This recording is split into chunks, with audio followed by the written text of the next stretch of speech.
Hola, welcome back.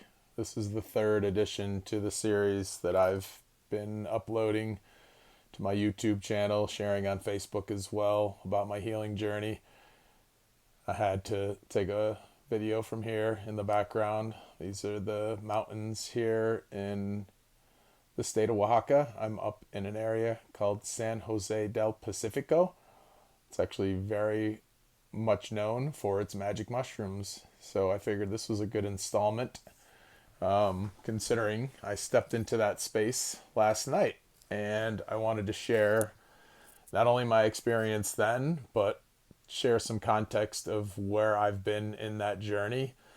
I think these types of modalities, mushrooms, you might hear of DMT, ayahuasca, these things have been very popularized here in the West now, brought to us by people that have been traveling throughout the world, people that have been connecting through communities, and yeah, I think it's there's a buzz around it.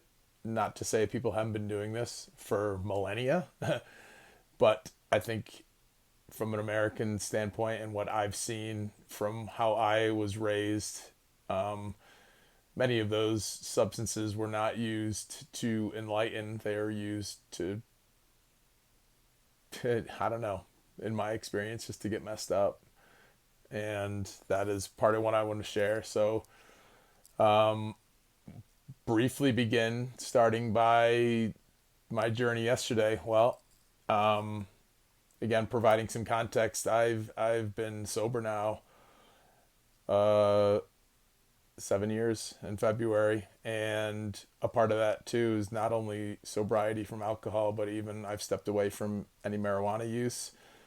And the last time that I did anything related to any type of mushroom, etc., was Ibiza with a dear friend Jonas, who led me through a mushroom journey. Very deliberate, very intentional, but that's 2 years ago. So it's been some time, and there was some I nervousness, anxiousness, I guess, heading into it, as I was here with a friend and I set a lot of intentions throughout the day. I didn't feel fantastic, but I did some things that I knew would be beneficial, including some dietary pieces, and then I did like a 4 or 5 hour fast, and we didn't do much in the way of a ceremony. It was kind of a mushroom chocolate here, and it was 3 grams. And I chose to just do half of that yesterday. Prior to doing so, I did some journaling. I actually carry a picture of me as a child. I was really going to be intentional and do some work inside and try to really touch upon some things that I've really been working on since my sobriety started 7 years ago, and I have done a lot of work. I've got a lot of friends that can attest to that. I'm currently doing some additional work, occasionally in some groups, like some multi addiction groups, codependency groups. I step into every so often, some therapy, and just really speaking to friends, leaning into that, being open. So yesterday was, and there's something to be said about stepping into this work. That there's a fear, right? There's a fear, but there's an excitement for me to continue to try to unravel some things. So my experience yesterday is I stepped into it, felt good about the intentions I put into it, hydrated, etc. Did some physiological and some psychological, and spiritual preparatory things. But interestingly enough, as I was here with a new friend, I didn't create the boundary that I needed for myself, because I knew the work that I needed to do was inside. And what I found, and this pretty profound realization, is what happened is, as soon as it kicked in a little, I was uncomfortable. Well, what do I normally do when I'm uncomfortable? I put myself in a position to be busy, some kind of distraction. Oftentimes it's working out, hiking, or it can be Netflix, or it can be playing on my phone, etc., etc., etc. So yesterday was no different. I had this intention, but because I was here with somebody, there was a part of me people pleasing as well, and she probably wouldn't have cared, but that's not the point.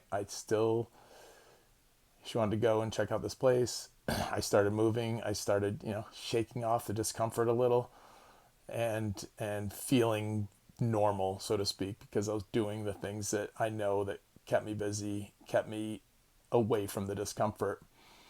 So we'll just go right to it. What I've realized is that's my pattern, right? Finding things to distract myself from the discomfort. Whereas if and when, probably more so when, I'm not in a hurry, to be honest, because I had some realizations while I was even going through this process that maybe I don't need this as much as I may think, because I am doing a lot of the work, and I think I can do a lot of this without the assistance of that.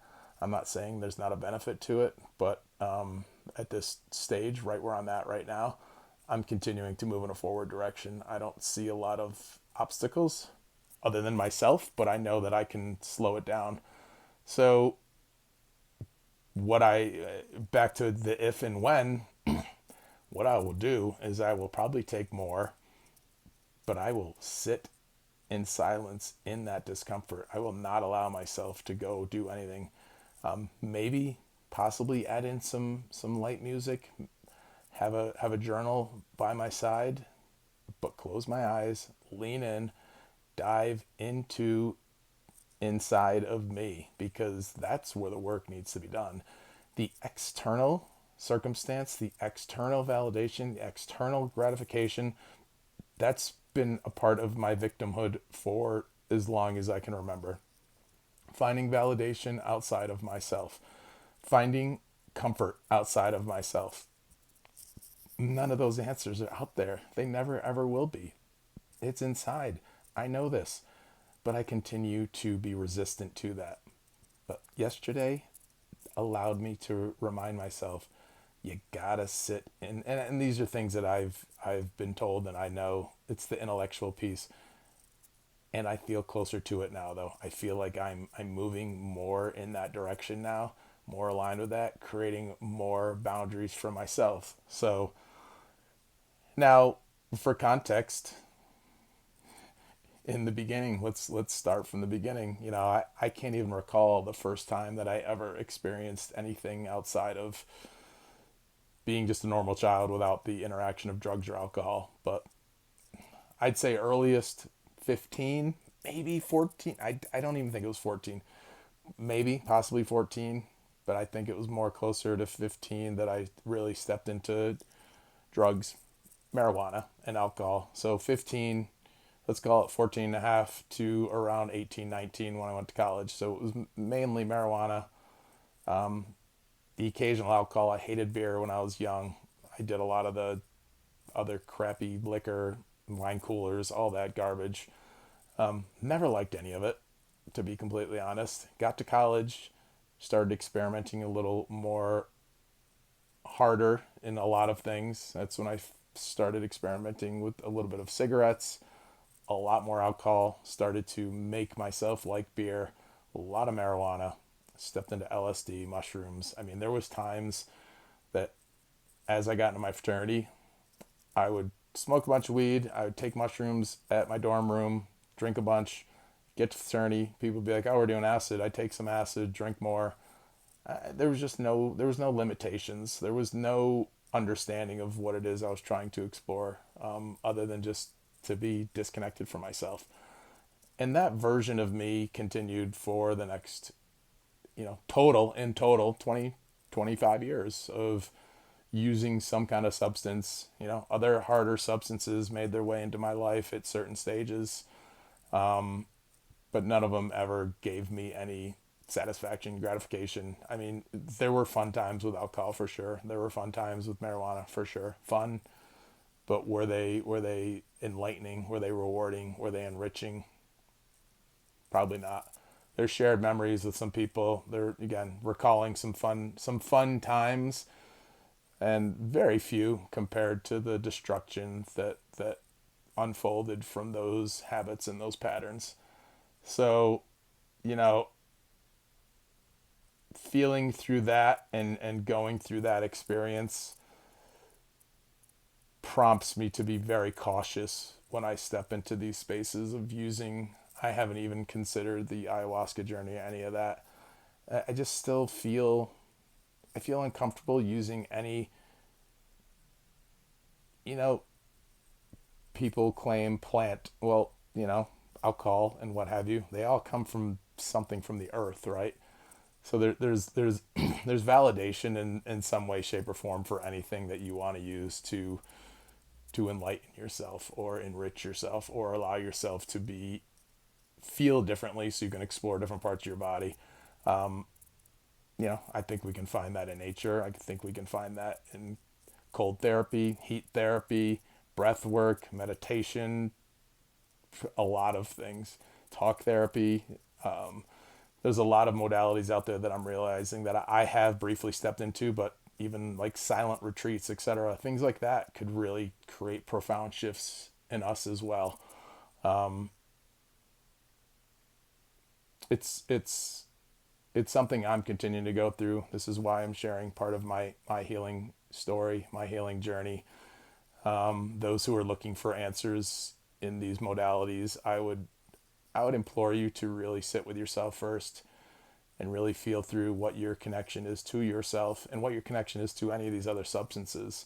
Yeah, for me, there's still this slight hesitation, even feeling into that. When I start feeling into the mushroom, it reminds me of a time that feeling buzzed or feeling just different. Mind you, I've since the age of 14, there hadn't been a time for a very long time where I didn't feel anything outside of the drugs or the alcohol or the processed food, the sugar, etc. And now I'm on the other side of that, and it feels really foreign to add something to my body that makes me feel so different. I mean, I don't even take any pharmaceuticals, ibuprofen, stuff like that. It's a pretty clean existence. Even when I have some other foods that I'm not accustomed to, I feel different. I just feel different. So, and all of our relationships are different with any of these things. And I'm not here to tell anyone how to do anything in regards to this. I'm just trying to create an opportunity for people to have an understanding of what my journeys look like and the ability to step into understanding what these tools can be used for, and oftentimes we might find ourselves being pressured into using them in a different way, like I did last night. And that wasn't, I came up here for an intention to kind of lean into it myself, and it so happened I was with somebody else, and that's fine. I actually feel more comfortable around that, but it's creating an opportunity for me to know what's next, what's the next phase of this. And hopefully this YouTube channel continues on. Hopefully there'll be an audience that will be interested to hear what that journey looks like. But in the meantime, stay tuned, and I'm just gonna keep doing what I'm doing right now, because I'm just the travels alone and the connections I've had to self, connections to others, conversations I continue to have, realizing that,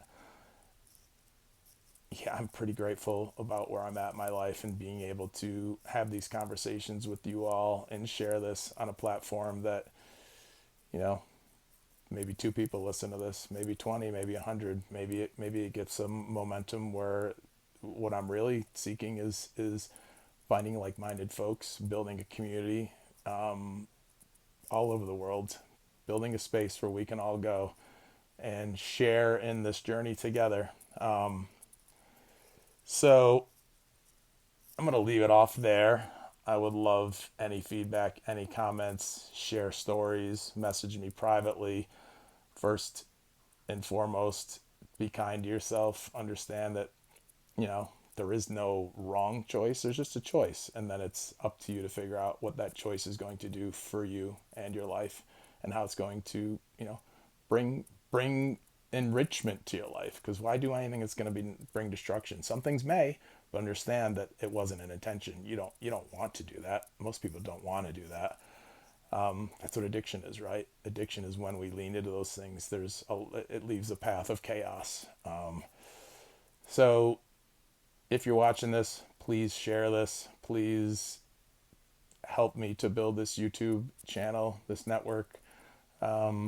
This is my health coaching space. I'm planning on getting more experience behind me, getting some personal training to support people. I do want to study more meditation, more breath work down the road.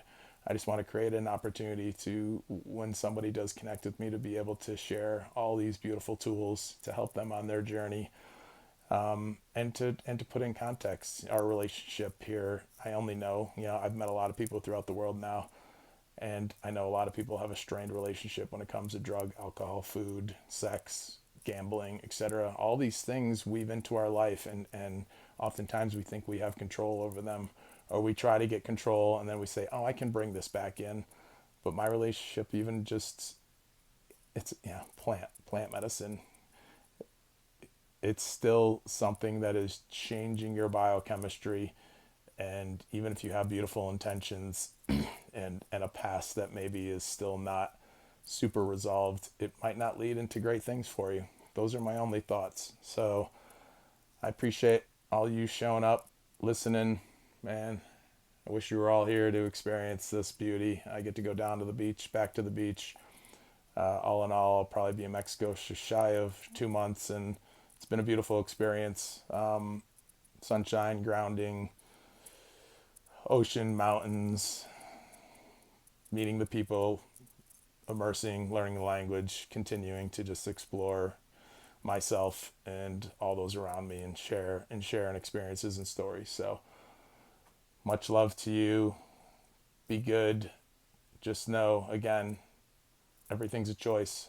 So just be mindful that you have a choice to make, and whatever thing comes from that, you got to decide what you want to do with that. Be good. Peace out. Health Coach Burr. Check you soon.